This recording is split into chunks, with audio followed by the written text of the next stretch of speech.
Hi, I'm Jeff Gonzalez, president of Trident Concepts, and today I would like to talk to you about pistol standards. So we have a lot of folks that are coming into the industry, and I want to welcome them first and foremost. But as we come into this industry, there's a lot of unknowns that you're probably having to confront.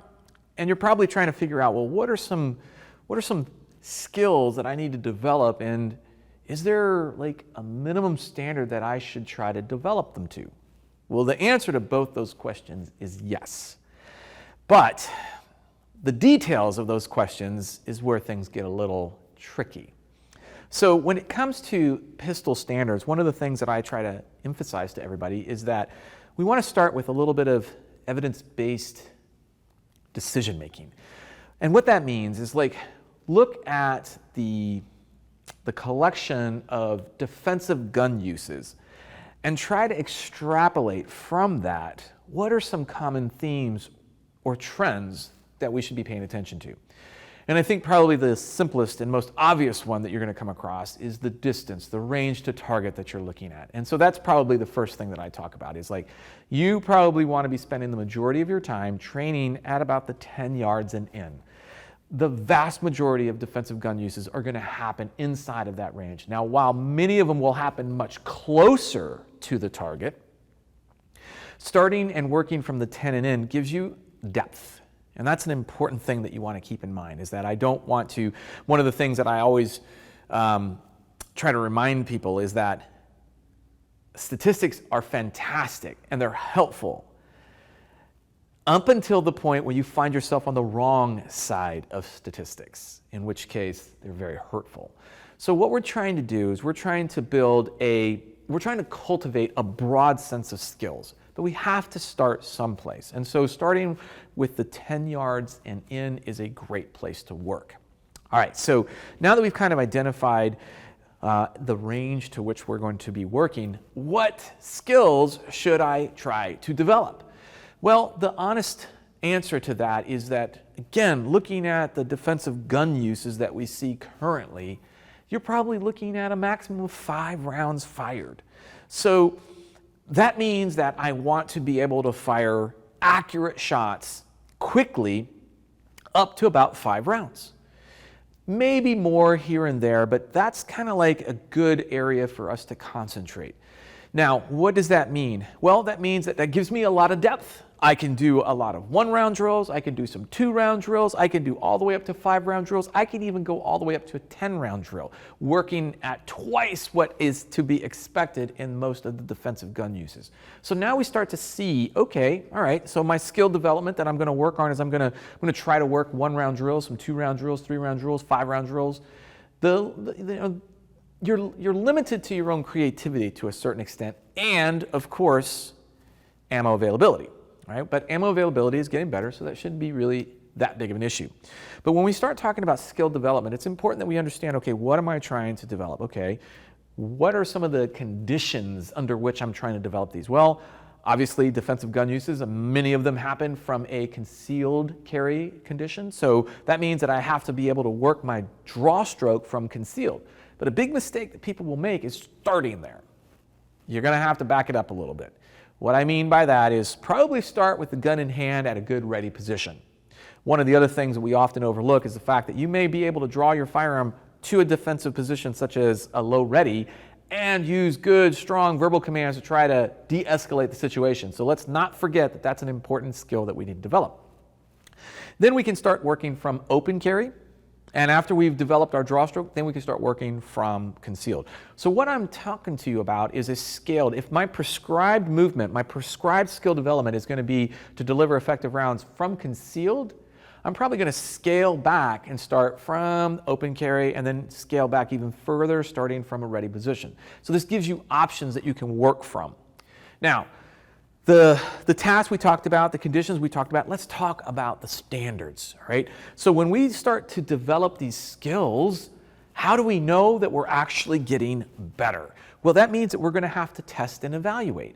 And this is one of the things that I'm a huge proponent. We have done this for the last 20 plus years, which is collect metrics on every student that comes across our firing line. And the reason behind that is we're trying to provide them with data metrics, if you will, that allow them to gauge their own performance. It allows us to gauge our performance from a instructional delivery method, but it also allows them to gauge their skill development performance. So it's very important. So we got to test and evaluate. How often do we need to test and evaluate? And that's a hard nut to crack. Typically, every time I go out to the range and do a pro dev, I try to pick a drill standard that I want to shoot, and I'm testing my cold performance versus this known drill. This drill is going to evaluate this skill. Did I work at developing this skill? Well, this drill is going to determine that. And if I meet the standard, awesome. Not going to waste time.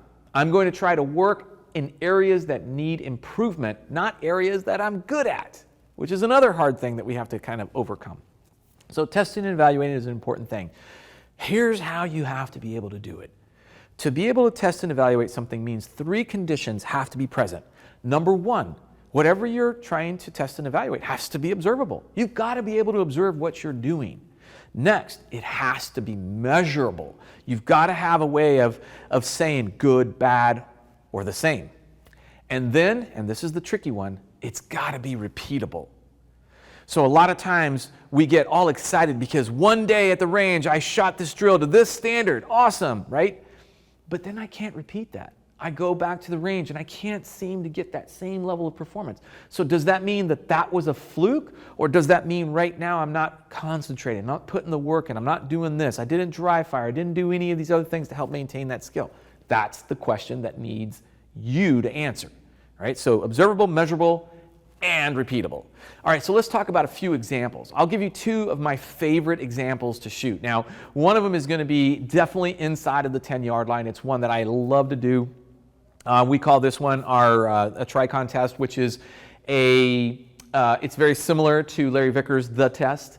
And this drill, you have scalable options, so you can start from the ready position, work all the way up to concealed. And you're going to start with the magazine loaded with 9 rounds at the ready position. On the signal, you're going to mount the weapon system, you're going to fire those 9 rounds, and when you run dry, you're going to reload and fire 1 round.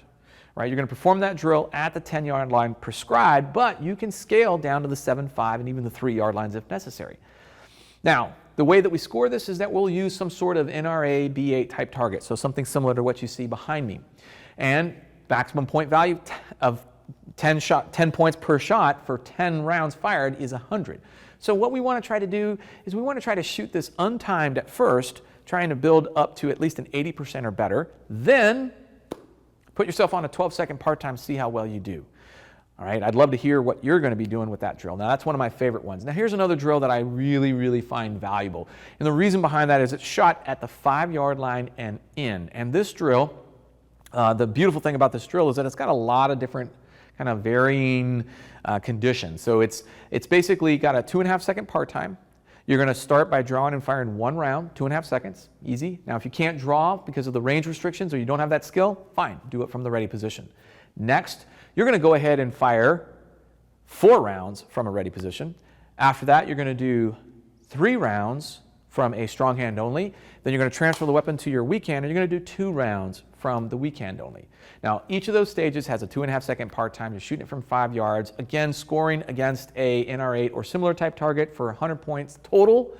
And those 2 drills are great drills inside the 10-yard line for you to develop your skills. All right, questions or comments, please feel free to post them down below. Until then, I'm Jeff Gonzalez. Take care and stay safe.